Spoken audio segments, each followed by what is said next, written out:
लेकिन सर देखिए पाकिस्तान ना they played amazing cricket in, आप कह सकते हैं ना फ्लैशेस ऑफ ब्रिलियंस फेजेस में। आमिर जमाल सच अ रेज, हमें मतलब Mir Hamza is such a special talent. अगर आप उसको ये देखें, उसे ये कह रहे हैं कि उसे पाटा विक्टो पे खिला रहे हैं घर पे, उसे रावलपिंडी खिला रहे हैं, कराची खिला, उसका असली कैलिबर यहां पर देखा।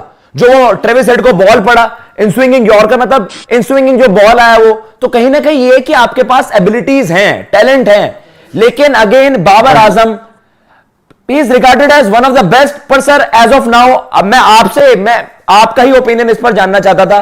Do you really think he is in the same ranks as the likes of Virat Kohli, Joe Root and Steve Smith, Kane Williamson? क्या मतलब एज ऑफ नाउ उनकी रेड बॉल क्रिकेट में ओवरसीज वो परफॉर्मेंसेज नहीं आई हैं। वाइल चेजिंग आप देख सकते हैं किसी भी फॉर्मेट में वो परफॉर्मेंसेज नहीं आई हैं जब आप कहो हाँ यार बाबर आजम वो बंदा है जिसको आप आगे आने वाले 5-10 साल डोमिनेट करते हुए देख रहे हो। नहीं देखिए, कंपैरिजन करना ही बेवकूफी है।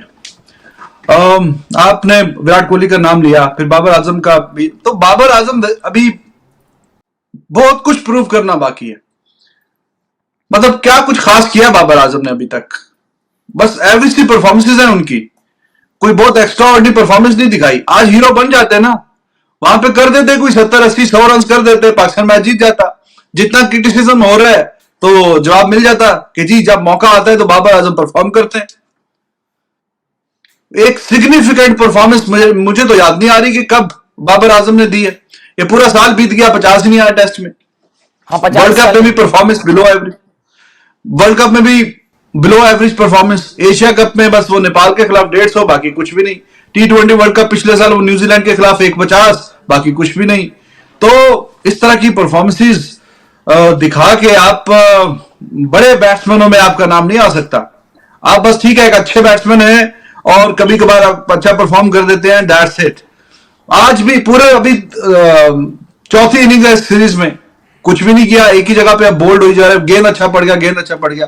गेंद तो अच्छा ही, आपकी वीकनेस है कि आप एक ही जगह पे बार बार बोल्ड हो रहे हैं, बार बार बोल्ड हो रहे हैं। बैट और पैड के बीच में से गैप बन जाता है, गेंद आती है, वहां से आप आउट हो जाते हैं। टुडे वाज द डे कि जब बाबर आजम को चाहिए था, बड़ा अच्छा पॉजिटिव खेल रहा था, और उसकी एक वजह शान मसूद भी थी, क्योंकि शान मसूद की इंटेंशन बहुत लाजवाब थी। उसकी देखा देखी बाबर आजम का भी हौसला बढ़ा, वरना तो बाबर आजम ने, हमने देखा इस पूरी सीरीज में इस तरह के फ्लुएंट 35-40 रन नहीं किए। लेकिन उसके आउट होने के बाद बाबर आजम का भी बिल्कुल रन सूख गए। और टुडे वाज द डे कि जब ये यहां पे ये 80-90 या 100 कर देता तो पाकिस्तान 100% जीत जाता। अगर ये 100 करता तो 70-80 भी चलते हैं, यहां पे 80-90 भी कुछ करते हैं तो भी चल जाता। तो today was the opportunity, golden opportunity missed. और अब चूंकि कप्तान नहीं है तो I don't want to be very critical on him as a batsman. Obviously बहुत डिसमल शो है और he should have done better. अभी 2023 तो बिल्कुल बेकार गया इसका। 24 में हम उम्मीद करते हैं कि कुछ अच्छा परफॉर्म करे। इसमें तो मुझे शक नहीं है कि पाकिस्तान का सबसे बेहतरीन बैट्समैन है, लेकिन परफॉर्मेंसेस नहीं आ रही, ये एक हकीकत है। बिल्कुल सर। और सर सौद शकील को लेकर, सौद शकील भी बहुत हाईली रेटेड है। मतलब हमने भी बहुत ज्यादा बातें उनकी करी थी जब उन्होंने श्रीलंका में वो नॉक खेला था। Under pressure counter attacking cricket खेलते हैं, लेकिन इस दौरे पर समहाउ ही गॉट एक्सपोज्ड, या फिर उनको वो अडेप्ट नहीं कर पाए उन कंडीशंस में। नहीं, एज अ बैट्समैन बात कर रहे हैं आप? अभी तो कप्तान भी है ना वो, सौद शकील। यस, अच्छा सौद शकील की बात करें। मैं सौद शकील अच्छा बैट्समैन है, लेकिन बात वही है कि अब ऑस्ट्रेलिया में एक्सपीरियंस नहीं है और एक्सपोज भी हो रहे हैं, उस तरह की परफॉर्मेंसेस नहीं दिखा पाए। स्वीप शॉट अच्छा खेलते हैं, लेकिन नथन लायन को वो पूरा दिन तो बॉलिंग करवाने से रहे। अब आपने हेजलवुड को भी खेलना है, स्टार को भी और कमिंस को भी खेलना है। तो हेजलवुड ने 3 दफा आउट किया इस सीरीज में। आज भी हेजलवुड ने ट्रबल कॉज किया, लेकिन उन्होंने डिसाइड किया कि नहीं, आज मैंने हेजलवुड से आउट नहीं होना, और इसमें वो कामयाब हो गए क्योंकि वो स्टार्क से आउट हो गए। और स्टार की गेंद बाहर थी, ऊंची थी, कीपर के ऊपर से खेलना चाह रहे थे, नहीं खेल पाए। तो आप क्या बहुत ज्यादा क्रिटिकल नहीं हो सकते। बाबर आजम का ये तीसरा टूर है। 2016 में गया, 2020 में गया, अभी 2023-24 में गया।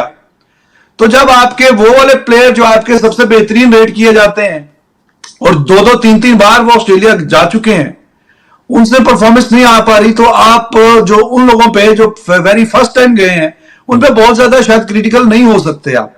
ओवरऑल अच्छा बैट्समैन है, probably he will do well in future, लेकिन अब इस लेवल की बॉलिंग, इतनी कंसिस्टेंट बॉलिंग, ये बॉलिंग बड़ी लाजवाब है ऑस्ट्रेलिया की, आपको बहुत कम रूम देती है, एरर लाइन और लेंथ मेंटेन करके रखती है, तो वहां पे आपके रन्स करना ये बहुत कमाल और बहुत आर्ट की बात है। तो अब शायद कि उसने इस तरह की कंसिस्टेंट बॉलिंग नहीं इस साल पहले सामना किया होगा, फर्स्ट टाइम है।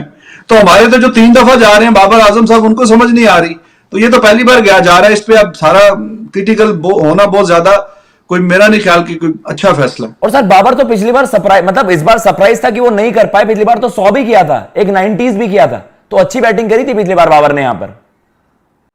जी वही तो बात है कि चलो 2016 में उसकी 12-14 की एवरेज थी, जब लास्ट टाइम गया था उसने 50 के ऊपर की एवरेज से रन्स किए थे, और बॉलर्स तो यही है ऑस्ट्रेलिया के पिछले 6-7-8 साल से, यही बॉलर्स खेल रहे हैं। अब एक्सपेक्टेड था उससे कि अच्छा करे, वो 50-52 की बजाय मजीद अपनी एवरेज ऊपर लेके जाए और सीरीज में 350-400 रन करे। पाकिस्तान के लिए जीत अगर आ सकती है तो उसमें बाबर के रन बहुत जरूरी हैं। उसने बहुत डिसअपॉइंट किया है, अब वो कप्तान भी नहीं है, आप समझे कि जी कप्तानी में एनर्जीज लग जाती हैं जी, फील्ड सेट करने में, बॉलर्स रोटेशन में, किसको खिलाना किसको नहीं खिलाना, कौन सा डीआरएस लेना नहीं लेना, तो अब तो कप्तान भी नहीं है, सिर्फ एक काम है उसका, बैटिंग, और बैटिंग पे फोकस करना। तो जाती तौर में मुझे पसंद है बाबर आजम की बैटिंग, लेकिन उसने बहुत डिसअपॉइंट किया है, ही शुड हैव डन बेटर।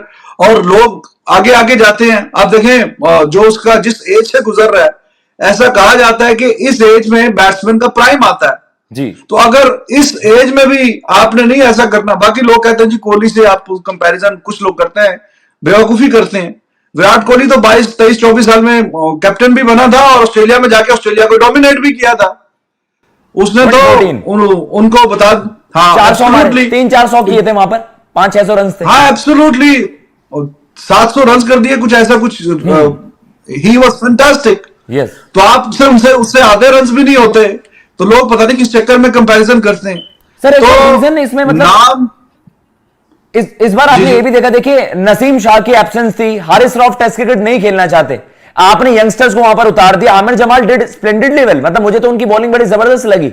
उसमें तो शाहीन उस तरीके से स्टेप अप बाद में कर पाए, शाहीन वैसे स्टेप अप नहीं कर पाए जो आपको नसीम की एब्सेंस में करना है, हारिस की एब्सेंस में करना है।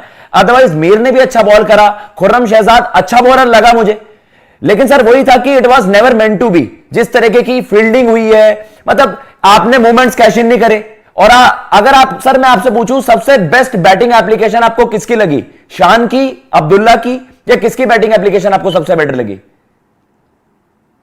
देखिए शान मसूद जब क्रीज पे आता है तो रन्स हमारे चलना शुरू हो जाते हैं, वरना तो बिल्कुल एक जमूद की कैफियत होती है, मतलब स्टैंड स्टिल पे काम लगा होता है।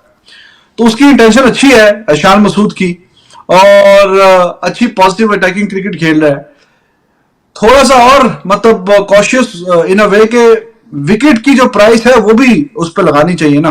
और थोड़ा सा जब आप इस तरह खेलते हैं तो हमें ऐसा खदशा सा लगा रहता है कि अभी आउट हुआ कि अभी आउट हुआ, तो ये वाली फीलिंग जो फैंस को आती है देख के, वो वाली अच्छी नहीं है। बाकी जितनी देर वो क्रीज पे खड़ा होता है अच्छा लग रहा है देख के, लेकिन थोड़ा सा बैलेंस, हमें 85 की बजाय अगर वो 55-60 के स्ट्राइक रेट से रन कर ले वो काबिल कबूल है, अगर वो उसको 3 फिगर में कन्वर्ट करने में कामयाब हो जाए।